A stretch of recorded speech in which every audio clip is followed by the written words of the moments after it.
다 같이 들었습니다. 같은 이야기지만 4절 거기 보면은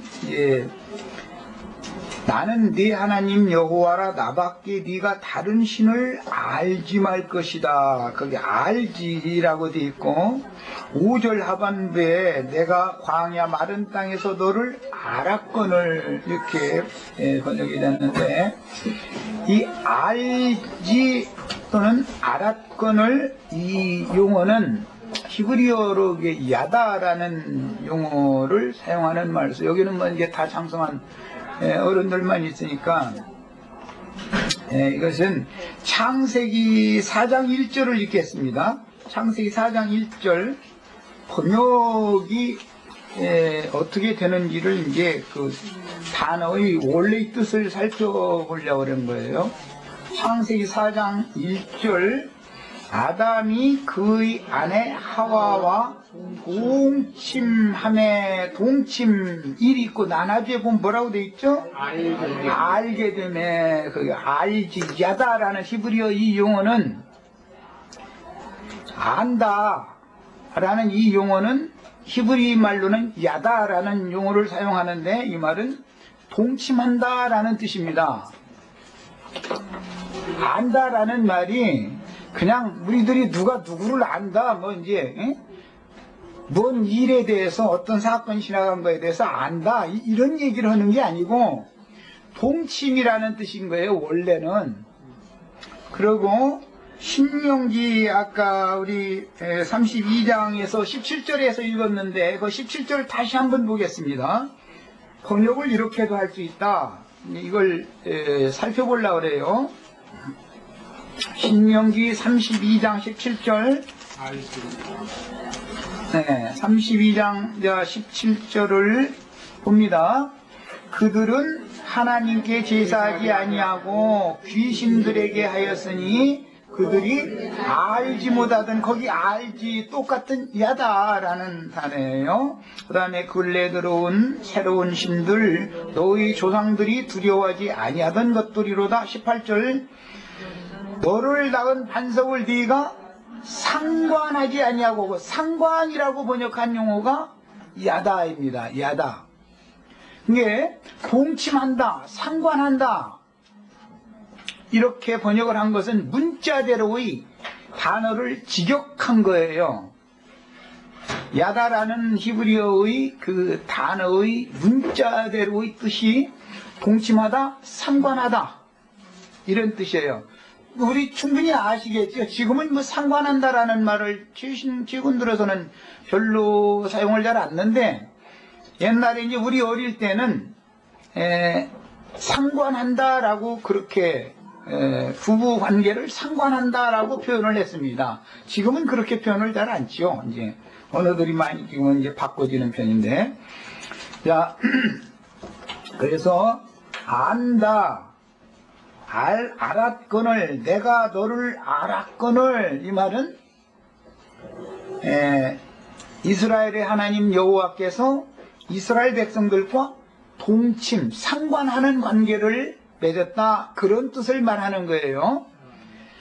자 그리고 나서 이제 6절에 그들이 먹여준 대로 그거는 내가 표현하지 않아도 이제 상관관계에서 동침의 관계에서 먹여준다라는 번역을 했는데 이것은 의역을 한 거고 직역을 내가 하지 않냐 이거는 뭐 안 와도 다 알 거예요. 뭔 뜻인지.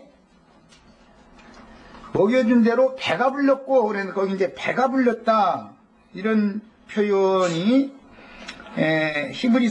히브리어의 그 사비아라고 하는 이 용어는 원 어근이 사바라고 하는 단어 즉 이것은 만끽하다 극치의 누림 흡족하게 누리다 이제 그런 뜻에서 나온 용어로서 내가 너를 알았을 때 어떻게 먹여줬고 그 다음에 네가 배불렀고 이제 이 얘기예요. 이게 뭔 뜻인지 다 아시겠죠? 그렇게 다 했는데 너희는 나를 배반했다 지금 이 얘기를 하는 거예요. 그것은 부부관계를 변심한 것을 지금 지적하는 용어들인 거예요. 그런데 이제 영적인 말로 표현을 이렇게 해야 되고, 선지자들이 말을 이 번역을 하는 이제 번역자들은 그 문자대로 번역을 하면은 좀 그게 좀 그렇잖아요. 이거 이제 거룩한 성서인데, 그래서 번역을 이렇게 유화시킨 거예요. 직역을 하자면 무슨 뜻인지 다 아시겠죠? 우리 임명자매 알아들었어? 뭔 뜻인지? 웃기만 해. 왜 알아들었으면 고개를 끄덕여야지. 예. 어머니, 이게, 그러면은, 지금 주님께서 우리들을 향해서 하시는 말씀이에요. 신약이 와서 히브리서에 보면 예수를 어떻게 하려고 그러죠? 깊이 하려. 그것도 의역 번역한 거예요. 그 깊이 하려라는 것은 동침 관계를 말하는 거예요. 동침 관계. 예, 누가 누구를 알아도 그냥 피상적으로 아는 것과 동침 관계로 아는 것은 다르죠. 우리 동현이 혜경이 그냥 혼인하기 전에 만났을 때 아는 거하고 자식 나가지고 아는 건 다르잖아. 그런 것을 말하는 거예요. 이것은 너무 주관적인 사실은 표현들입니다. 그런데 이제 성경이니까 이렇게 의역을 해놓기 때문에 많은 이제 오해를 사람들이 하는데, 하나님이 말씀하시고자 하는 의도를 명확하게 우리가 이제 이해를 해야 될 필요가 있다 싶어서 그 원어의 그 문자적인 의미를 이게 말씀을 드린 거예요.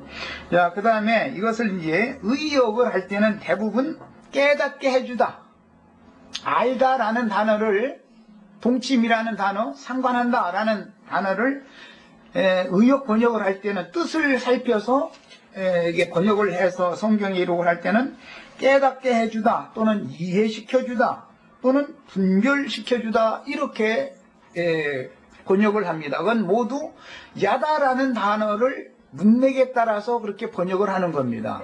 예? 그 뜻을 정확하게 이제 영적으로 이해를 하자면, 남녀 간의 동침관계, 상관관계를 하는 것이 하나님과 이스라엘 백성들과의 관계인데, 하나님은 영이니까 육신적으로 동침하는 게 아니잖아요. 영이니까 주의 성령께서 사람의 마음에 믿음을 넣어주셔가지고, 사람이 믿으면 마음 저 내면 속에는 영이 있죠. 우리 이제 자매님들은 태가 2층으로 되어 있잖아요. 밖에 태가 있고 안에 태가 있어서 실제적으로 잉태를 하는 조소는 안에서 잉태를 하는 것이지, 밖에서 하면은 그 자궁외 임신이다 이래가지고 그 길러낼 수가 없잖아요. 이런 것처럼 인간의 마음이라는 것은 마음이 있고 더 깊은 저 중심 내면에 영이 있단 말이에요. 그래서 영의 빛이 임해야만 영적 사실들을 깨닫는 거다. 하나님의 신이 사람의 심령에 들어와야 된다. 이게. 마음으로 믿지만 실제로 신이 들어와서 임재, 처소, 생명의 역사를 일으키는 것은 영이다. 이 말이에요. 네. 자, 그 다음에 이런 것은 모두 진리와 생명의 성령이 대언자를 통해서 듣는 이들의 마음 중심에 말씀을 심어주고, 믿는 사람들은 그 마음의 말씀을 믿을 때 분별시켜주고 깨닫게 해주고 이해시켜주고 하는 역사를 일으키는 것은 성령께서 사람의 심령의 빛이 임해야 이게 되는 일이다 이 말이에요. 그 다음에 6절에 먹여준 대로라는 말은 상관관계를 가지면 남편에게서 아내에게 기름 부음이 반드시 있게 마련이죠. 그런 뜻이에요. 먹여주고 라는 말은 문자대로 직역을 하자면 그런 뜻이에요. 그런데 기름 부음을 통해서 생명의 씨가 심어지죠. 그 기름 부음이 있으면 당연히 배가 불렀고 라고 지금 표현된 흡족하게 비를 내리다 라고 번역이 되는 용어인데, 사바 즉 만끽, 극치의 누림, 이 증상이 이렇게 오지요. 이런 것이 모두 이건 문자적인 의미를 기본적으로 알아야 왜 영적 표현을 이렇게 하는지를 이해를 한다. 하나님과 이스라엘 백성들의 관계는 부부관계이기 때문에 이렇게 말을 한다. 이게요. 그리스도와 교회는 부부관계죠. 그래서 예수를 피상적으로 겉으로만 예수를 아는 것은 사실은 바르게 아는 게 아니에요. 예수를 알되 깊이 알아야 되는 거예요. 영생이라는 것은 유일하신 참 하나님과 그의 보내신 자 예수 그리스도를 아는 것이다 그러지. 아는 것, 거기 안다라는 뜻이 상관관계, 깊이 아는 것을 말하는 것이지, 피상적으로 뭐 예수가 2000년 전에 뭐 십자가에서 못 박혀 죽었고 죽임당하시니 사흘 만에 뭐 부활되셨고 뭐 하늘로 올라가셨고 또 오신다고 약속하셨고, 이제 이렇게 아는 것을 말하는 게 아니다 이거예요. 성경이 말하는 안다라는 것은 그 과정을 거친 그 주님의 성령이 나의 마음에 하나님께서 성령을 보내서 믿어지게 해주신 거다 이게. 그게 뭐지? 먹여주는 거단 말이에요. 믿어지게 하는 거예요. 믿어지면 영에 깨달음이 와서 진리에 대한 분별력, 깨우침, 이해가 되어진다 이거예요. 진리의 세계에 대해서. 이것이 구속. 오늘 하반부에 나온 말씀에 구속 이야기가 나왔었죠? 14절. 14절 속량이라는 말씀도 나왔고 구속이 나왔죠. 구속이라고 하는 것이 결국 알고 보면은 하나님의 신이 사람의 마음의 저 중심 내면에까지 하나님의 신이 기름 부음을 통해서 성령의 교통을 통해서 사람의 심령 안으로 들어와서 임해서 여기에서 생명의 역사를 일으키는 것을 의미한다 이 말이에요. 이게 성경에 나오는 어떤 용어를 아실 때는 이렇게 명확하게 알아야 돼. 그래야 이것이 정확하게 내 속에 하나님의 말씀이 정확하게 딱 심어져서 생명이신 주님이 나의 구원자가 되어지고 나의 구속자가 될 수가 있는 거예요.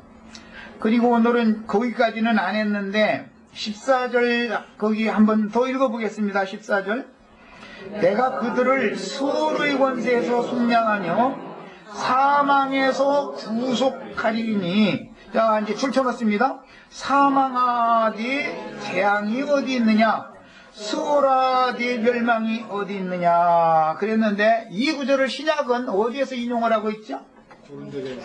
고린도전서 15장에서 이 구절을 인용하고 있죠. 자, 그 어디에 나오는 말씀인지 고린도전서 15장 찾아서 한번 이 적용을 살펴보겠습니다. 고린도전서 15장 53절.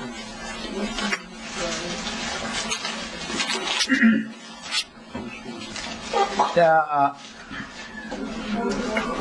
54절부터 저 뒤까지 읽어보겠습니다.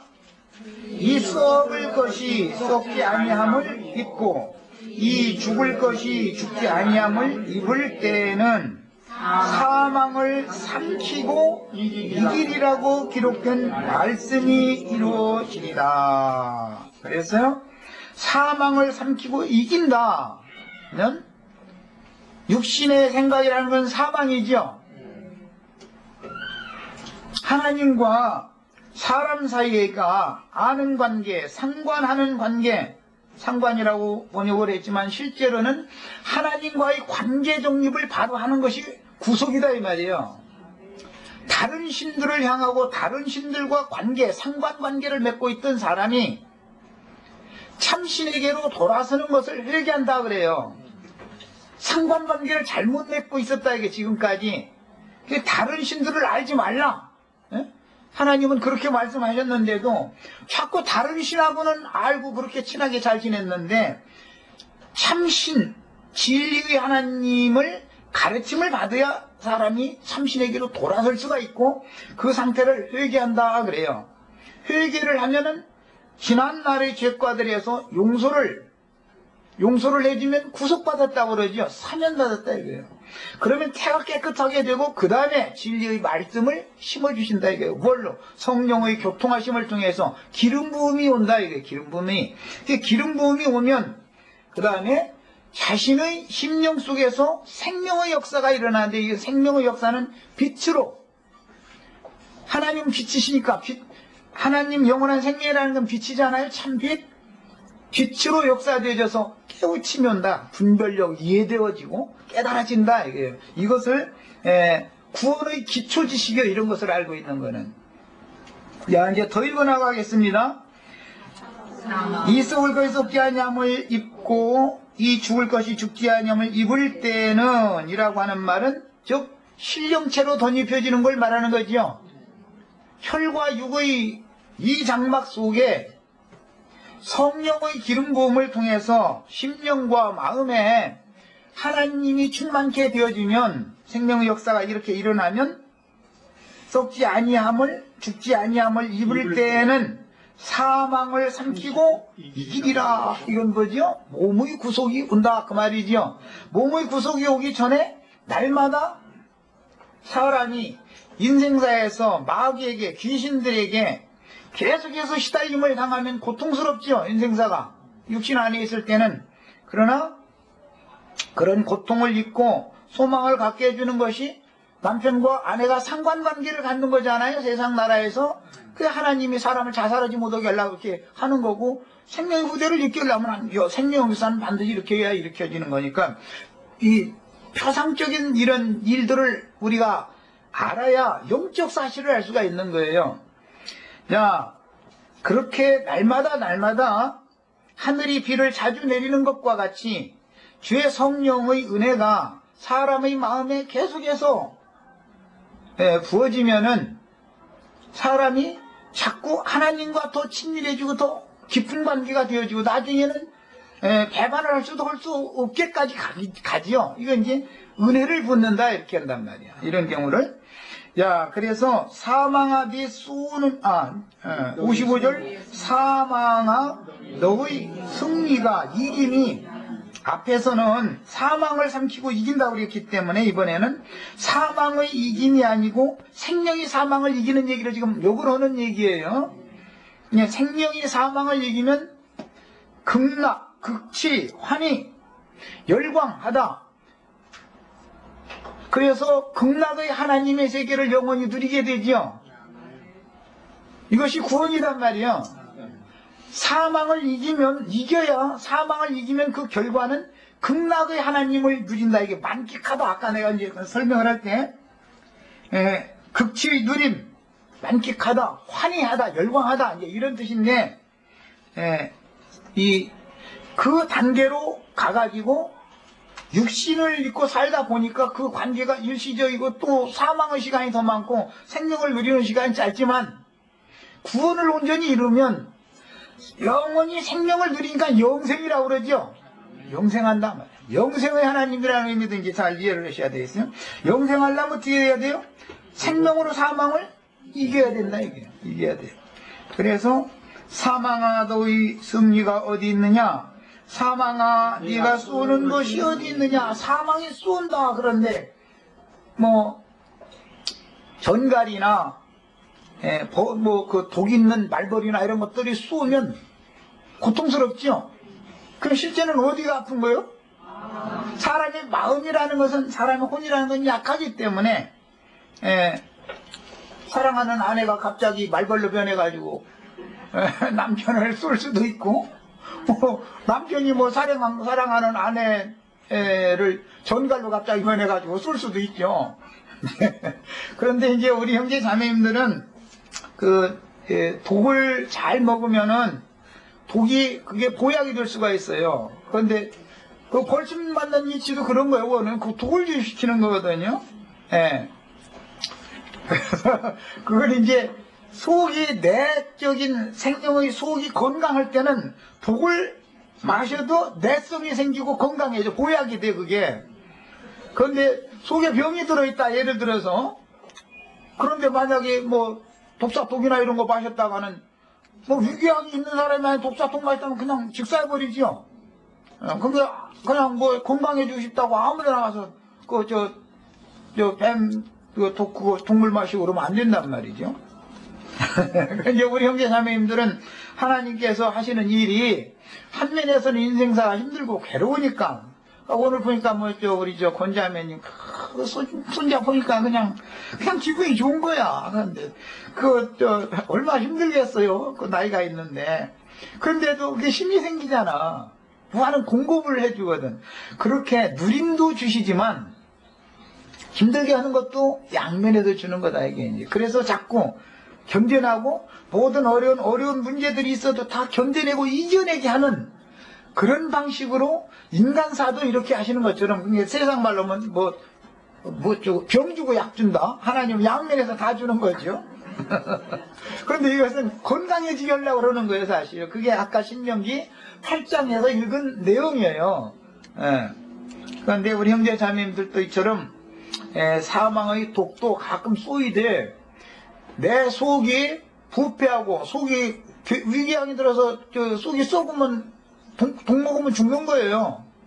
속이 건강해져야 무슨 독을 마실지라도 해를 받지 않고 오히려 건강해질 수가 있는 것이죠. 우선은 속이 건강해지셔야 되겠어요. 네. 사람의 영과 마음이 건강해진다. 이건 세상적인 표현으로 하자면 사람의 양심이 청결하고 사람의 정신이 건전해야 된다 이게요. 그러면 세상에서 고난받는 이런 쏘는 독을 마셔도 그것이 나에게는 보약이 될 수 있고 양심이 청결하지가 못하고 마음이 부패한 인간이 만약에 독을 마시면 죽어버린다 이거예요. 예, 그런데 아까 마귀를 섬기는 신명기 32장에서 거기까지는 안 읽었지만 뱀의 독을 마시는 얘기가 나오죠. 거기 포도주. 응? 예. 그들의 소돔과 고모라의 포도주단 말이야. 그 독을 마시면 어떤 사람들은 죽고 이스라엘은 오히려도 건강해지게 했다 이 말이에요. 우리 형제 자매님들도 가장 중요한 것은 속이 치료를 먼저 받아야 된다는 거. 그 다음에 하나님이 독을 먹으라고 할 때는 감사함으로, 근데 먹을 수준이 되니까 이제 먹으라고 할 거니까 그때 감사함으로 받아서 먹으면 건강해지게 돼 있어. 나중에 그보다 100배나 더 힘든 것이 와도 능히 다 이겨낼 수 있어요. 이렇게 기르시는 것이 하나님의 구원이다. 이걸 이해하셔야 되겠고, 그 다음에 사망이 쏘는 것은 죄요 그랬어요. 사망이 쏘는 것은 죄요 이래가지고 실제로 죄라고 하는 것은 육체 속에 거하고 있는 것이기 때문에 혈기라고 하는 것과 육체의 각색 정욕들이라고 하는 것은 그게 죄의 바탕이죠. 그 속에 죄성이 있단 말이야. 죄의 성향이 있단 말이죠. 그래서 사망은, 육신의 생각은 실제로는 죄를 쏘고, 죄를 쏘는데 사람이 마음이 아프다는 고통을 계속 받는 것은 지금 내가 죄에서 완전히 벗어나지 않은 상태, 극락의 세계를 누리고 있지 못하는 상태이기 때문에 남편이 쏘면은 아픈 거지요. 우리 남편 되시는 분들 연약한 아내 쏘지 마. 우리 동년이 아내 쏘지 마. 네. 아내가 남편을 쏘면 남편은 강하기 때문에 눈 하나 끔찍 감고 이제 속으로는 가서 아플지라도 그 자리에서는 멀쩡한 것 같으지요. 그러니까 이제 속으로는 남자도 다 똑같이 사람인데 안 아플 리가 있어. 그렇지만 아내 앞에서 약간 모습 안 보이려고 안 아픈 척 하는 것이지. 남자는 그런데 여자는 그냥 그 자리에서 다 쏟아내놔 버리지. 내가 너를 이렇게 사랑했는데 너는 왜 나를 쏘냐 이거지. 이제 그래도 그게 너무 당연한 거예요. 그릇을 약한 그릇으로 아내는, 여자는 그렇게 하나님이 원래 그렇게 지어놨기 때문에 남편이 그걸 수용하고 받아줘야지 어쩌겠어. 자, 이런 세상사의 이치가 신앙생활에서도 사실은 우리의 죄가 나의 생명이신 주님을 쏘는 거죠. 아내들이 남편을 더 많이 쏘는 것 같아요. 남편이 아내를 쏘는 것 같아요. 남편한테 한번 쏘였다가는 아내는 기절해버려. 옛날 며칠 일어나도 그래. 이 딱 다물고 밥도 이렇게 차려가지고 쳐다봐 뭐 이렇게 해서 갖다 놓고 잘 나가버리고 그게 함부로 쏘면 나만 쏘네요, 남편은. 근데 그냥 아내는 습관적으로 쏴. 그러고도 내가 쐈다고 생각을 안 해. 그런데 진리를 알면 이렇게 하면 안 되죠. 남편과 아내도. 우리들은 늘 주님의 사랑을 그렇게 넘치는 사랑을 받았지만 주님을 늘 아프게 하는 그런 이제 성향들이 다 있지요. 그래도 남자니까 주님도 사실은 아프지만 그냥 안 아픈 척하고 못 이긴 척하고 이렇게 가끔 넘어가 주는데 그것이 습관이 돼가지고 그래도 괜찮은 줄 알고 계속 쓰면은 오늘 이제 말씀에 화가 날 만큼 나면 나 이제 더 이상 못 참겠다 이러고 이혼하자 이혼해 이러고 하는데 남편은 한 번 딱 밖에 이혼해하고 딱 한번 이혼해버리거든. 근데 여자는 그냥 괜히 장난 삼아서 습관적으로 이혼해 이거 그냥 너무 그런데 그런 막말을 함부로 하면 안 돼요. 부부간에도 할 말이 따로 있는 거예요. 어디까지는 그건 지켜야 되는 말이 있는 것이고 막 화난다고 막 그 습관적으로 노려다 보면 진짜로 말이 시된다고 그렇게 될 수 있어. 아내도 그렇게 남편이 그런 소리를 함부로 해도 받아준다 해가지고 자꾸 그걸 습관적으로 하시면 안 되겠어요. 세상 말로도 말이 회씨가 된다고 그러잖아요. 그래도 이제 할 수 있으면 먼저 손을 내밀고 밥상 이렇게 앉히다 보고 하면 얼른 손 딱 붙잡고 같이 앉아 먹어 이 사람아 이러고 뭔가 이게 좀 틈을 조금 열어줘야 이게 되는 일인데 이거 그러면 나도 그런다고 같이 이러면은 뭐가 부부관계가 안 이루어지죠. 그 다음에 죄의 권능은 율법이다 그랬어요. 죄가 능력을 행하는 그 권세, 능력과 죄의 능력과 권세라는 것은 곧 율법이다. 사실은 아내가 남편을 자주 쏘는 것도 남편이 어떤 흠을 봤기 때문에 율법을 가지고 사실 쏘는 거거든요. 이제 이런 것이 성경이 말하고자 하는 의도다. 우리 주 예수 그리스도로 말미암아 우리 주 예수 그리스도는 속을 치료하신 다음에 건강한 속을 가진 사람에게는 이런 독도 가끔 이렇게 먹고 마시게 해가지고 내성을 길러서 결국은 이기게 해주시는 하나님입니다. 주시는 승리를 주시는 하나님께 감사하노니 그랬어요. 우리도 다 이런 수준에까지 다 구원이 다 되시길 바랍니다. 하나님은 질투하는 하나님이다. 이제 아까 우리 이영재님 그걸 인용을 했는데 그렇습니다. 세상에서 남편이야 늘 바깥 바람을 쐬다 보니까 뭐 이제 보고 듣는 게 하도 많다 보니까 아무래도 생각이 어지러워지고 이제 가끔 그럴 수도 있는데 요즘에는 뭐 남편뿐 아니라 아내도 자꾸 이제 사회생활을 다 똑같이 하다 보니까 약한 그릇이기 때문에 쉽게도 흔들리죠. 여자가 남자보다 훨씬 더 빨리 흔들리는 거예요. 그런데 세상의 어떤 조류와 풍조라는 것은 그때 당시의 유행이라는 것이 늘 휩쓸고 지나가는 거거든요. 그래서 그 유행에 같이 휩쓸린다라는 것은 내성이 아직 덜 생겼다라는 뜻인 거예요. 구원이 덜 됐다라는 뜻이죠.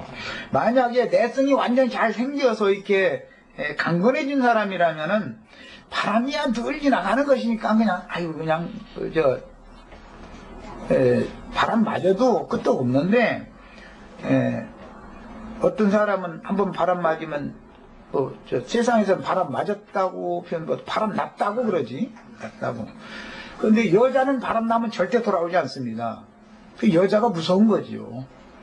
여자는 또 바람을 나면 이제 다른 데 가서 또 다른 사람의 뭐 씨를 잉태하고 이게 해서 어떻게 움직일 수도 없게 되는 것이고 이제 여러 가지 연유가 있는데 어쨌든 세상 말로도 남편을 버리고 떠난 여자를 기다리면 어리석은 짓이다. 절대 돌아올 수 없다는 거예요. 돌아와도 그 사람은 또 변심한다라는 말이에요. 그만큼 여자는 약하다 이 말이죠. 남자는 별짓을 다 하다가도 늙어서 이제 숟갈들 힘 없으면 이제 돌아와가지고는 나가도 못하지요. 집에 나가면 저만 답답한데.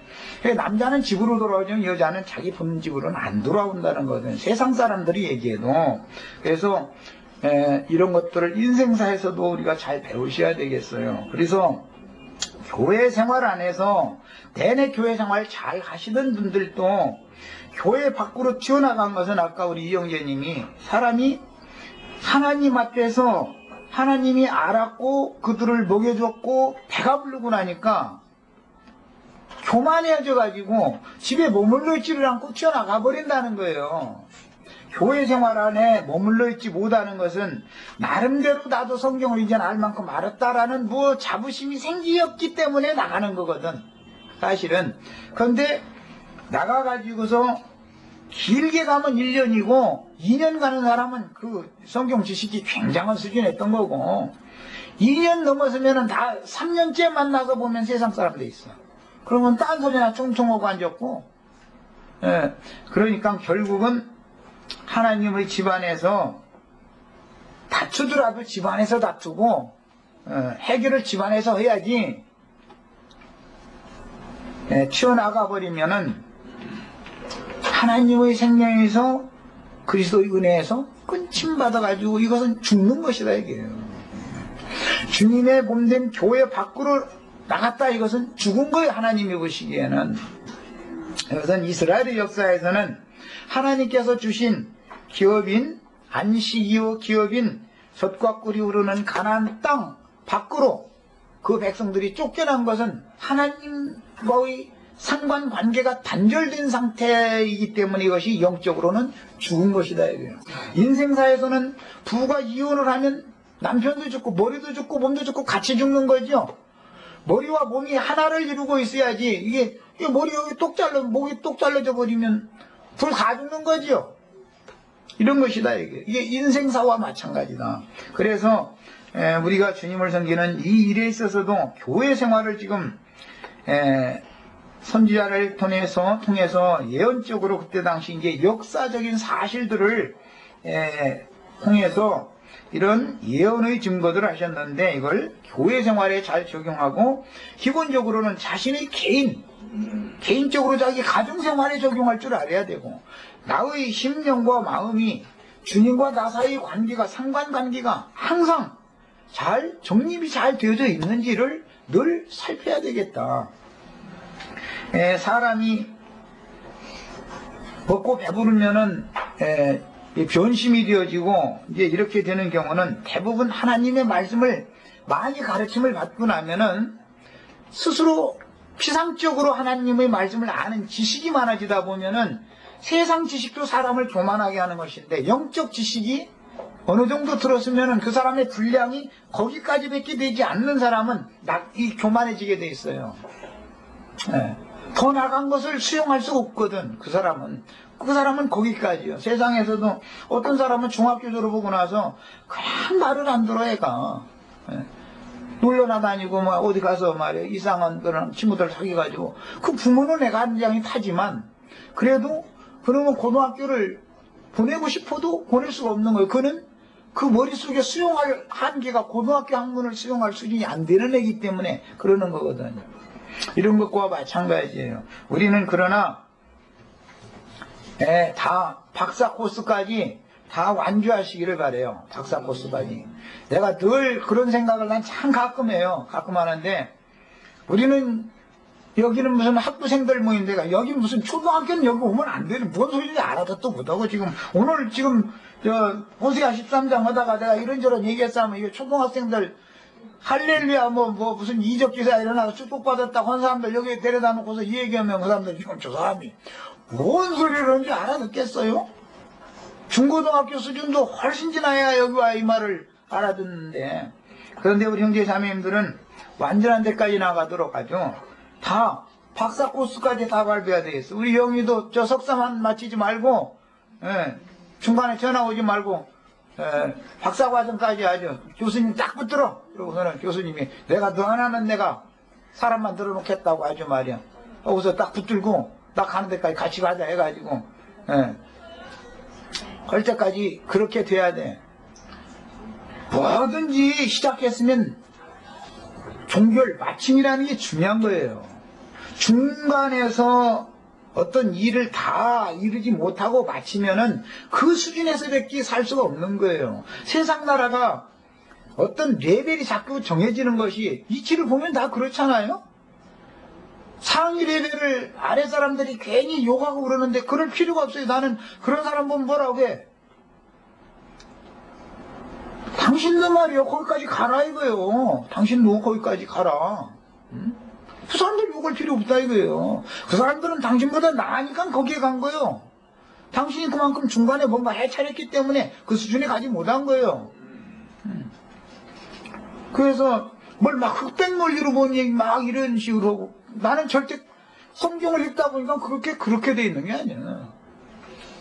하나님의 수준에까지 그리스도의 장성한 분량에 이르기까지 하늘에 계신 하나님의 온전하심과 같이 온전케 되는 그 수준까지 완성의 단계까지 가는 걸 자꾸 성경이 가르치는 것이지 신앙의 수준이라는 거 천층만층 구만층이다 이거예요. 그러나 지금 내가 다 됐다 해가지고 이제 교회 생활하는 것도 이제 따분하고 어쩌고 이제 이렇게 나오면은 따분해도 여기서 다퉈도 교회 안에서 나는 우리 형제자매들 보고 가끔 받아가 말이야. 나 형제님 말이야. 그 가르치기 이렇게 가르쳐놓고 요즘 들어서 변질됐잖냐 말이야. 그거 따지라고 말이야. 따져도 여기서 따져야지. 나가가서 눈을 기고 세상 사람들한테 별소리 다 하고 다녀도 없는 소리 막 보태가지고 막 거짓부렁하고 다니면 자기만 양심에서 잠서받고 그렇다고 해서 자기 영혼에 무슨 유익을 하냐 그것도 아니야. 그게 난 따지라고 그래. 따지란 말이야. 우리 동현 형제도 당신 나한테 말이야 할 얘기 있으면은 나한테 직접 대고 하라고 말이야. 알지? 네가 감히 말이야 나한테 이러냐 이러면 안 된단 말이야. 다 얘기를 들어주고 수용하고 남자니까 말이야. 들어주고 그것도 다 아내는 아내들의 이치에 맞는 뭔가 있었기 때문에 그게 지금 밥상을 이렇게 데려다 놓는 거거든 그게. 그럼 지혜가 필요해 그게. 그럼 왜 저렇게 고개를 돌리고 밥상 툭 놓고서 기분 나쁜 탭을 밥상에 퉁 소리 나가면서 놓고서 갈까 이걸 보면 몰라 그거. 보는 분위기 그냥 남편이 부시려고 오면 가랑잎이 날른 거고 쨍그랑 하면 접시가 깨진 거지. 그걸 뭐 물어봐까지 걸.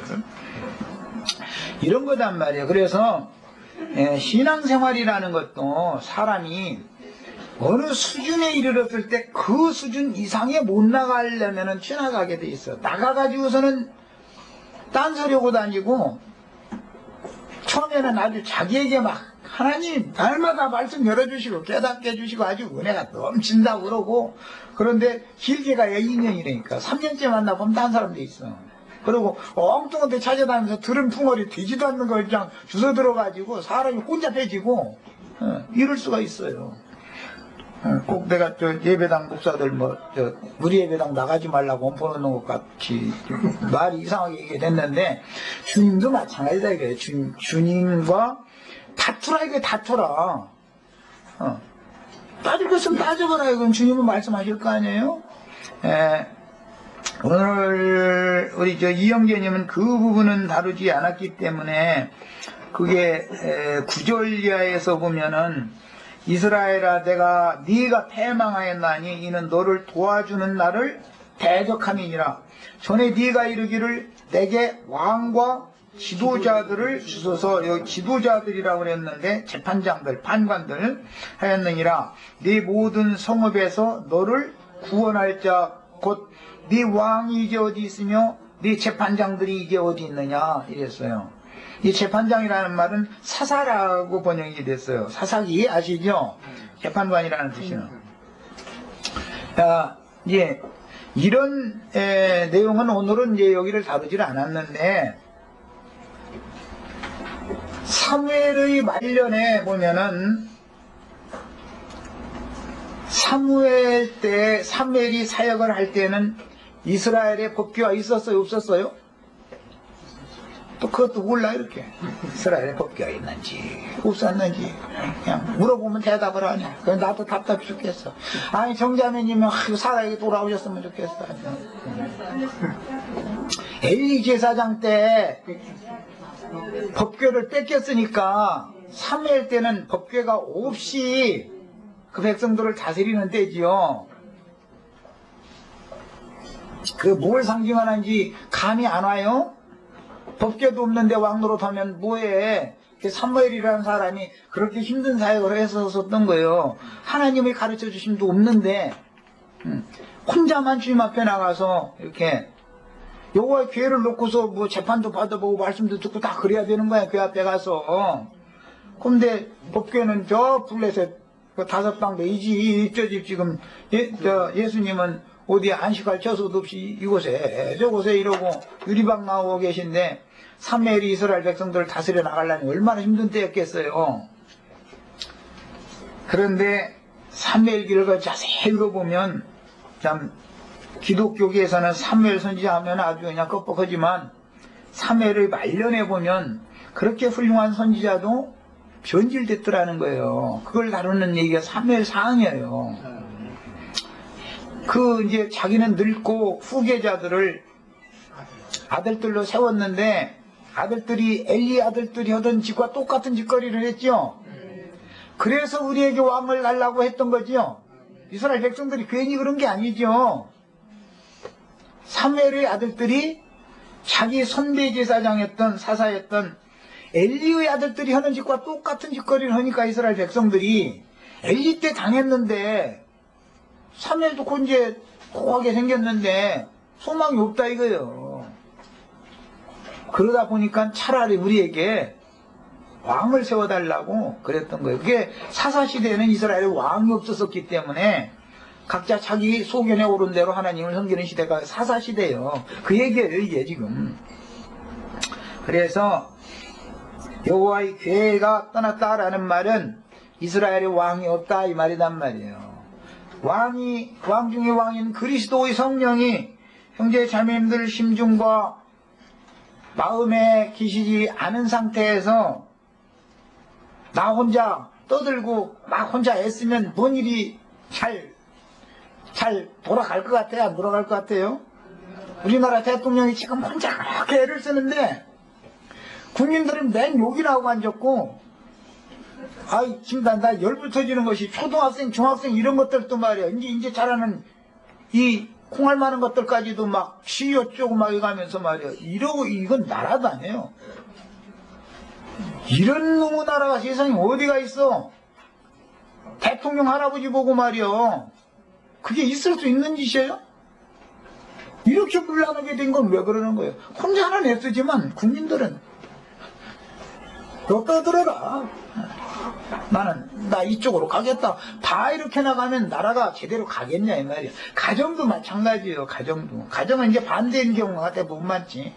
아내는 어떻게든지 막 지키려고 막 애를 쓰는데 남편은 밖에 나가서 비싼 음식점만 다니면서 돈 주고 음식 비싼 것만 사 먹고 다니고 이러면 뭐 아내 혼자 주고표도 다 소문난 거지 뭐. 대부분 이제 이것은 그렇게 되는 경우가 많은데 이런 것을 잘 우리는 인생사에서도 생각해보고 이런 것을 교회 생활에도 적용을 할 줄 알아야 되겠다. 사무엘이라는 사람이 아무리 애써도 나라가 꼴이 백성이 안 따라주면 안 되는 거예요. 이게 나라가 꼴이. 그러다 보니까 사무엘도 나중에는 그도 변질되어 가지고 자기 아들들이 그런 하나님의 사람으로서 자기를 본받아 따라 행하지 않고 그릇 행한다는 것을 알면 잡아다가 세상 말로 족쳐가지고 이걸 반듯하게 딱 세워놔야 되는데 놔준다 이거예요. 놔둬 그냥. 그러다 보니까 백성들이 보니까 이게 소망이 없으니까 우리에게 왕을 세워달라고 그러니까는 사무엘이 한 말이 뭐냐면 너희가 나를 버린다 이렇게 표현을 해요. 사무엘을 백성들이 버린 게 아니라 사실은 여호와를 버리는 거였죠. 사무엘이 그만큼 교만해진 거죠.